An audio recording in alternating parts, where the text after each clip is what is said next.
श्री स्वामी समर्थ. जय जय स्वामी समर्थ.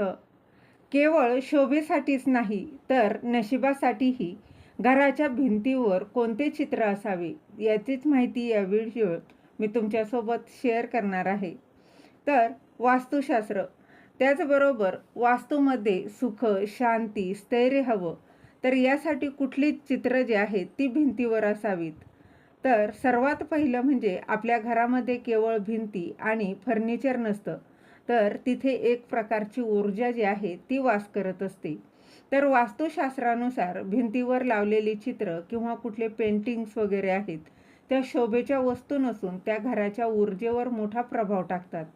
त्याचबरोबर योग्य दिशेला लावलेले एक छोटंसं चित्र देखील तुमच्या आयुष्यात मोठे सकारात्मक बदल घडवू शकतं. तर त्यातील पहिलं चित्र म्हणजे धबधबा म्हणजेच वॉटरफॉल.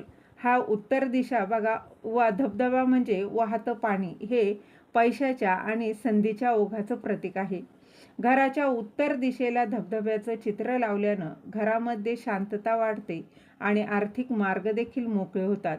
यानंतरचं दुसरं चित्र म्हणजे उगवता सूर्य. बघा, सूर्य हा ऊर्जेचा स्रोत आहे आणि पूर्व दिशेला उगवत्या सूर्याचं जर चित्र लावलं तर घरामध्ये नवीन उत्साह आणि सकारात्मकता येते. यामुळे समाजात मान सन्मानही वाढतो. यानंतरचं बघा तिसरं म्हणजे 7 धावणारे घोडे. हे जर चित्र असेल म्हणजेच काय, धावणारे घोडे हे प्रतीक आणि प्रगतीचं आणि यशाचं प्रतीक आहे. व्यवसायात किंवा करिअरमध्ये गती हवी असेल तर दक्षिण भिंतीवर 7 घोड्यांचं पेंटिंग अवश्य लावावं. यानंतर बांबू. बघा, बांबूचं झाड आपण बरेच ठिकाणी पाहत असतो. अनेक घरामध्ये हे बांबूचं झाड ठेवलेलं असतं. तर बांबूचं झाड हे दीर्घायुष्य आणि सातत्यपूर्ण विकासाचं प्रतीक आहे. पूर्व दिशेला बांबूचं चित्र लावल्यानं घरातील सदस्यांची प्रगती आणि त्याचबरोबर वैयक्तिक विकास देखील होण्यास मदत होते.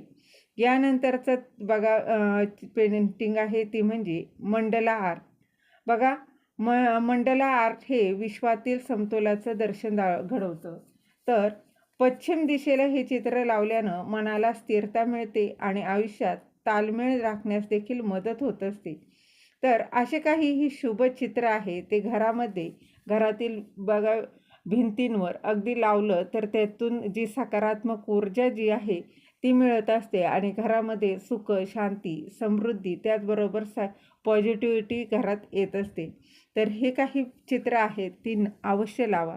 श्री स्वामी समर्थ.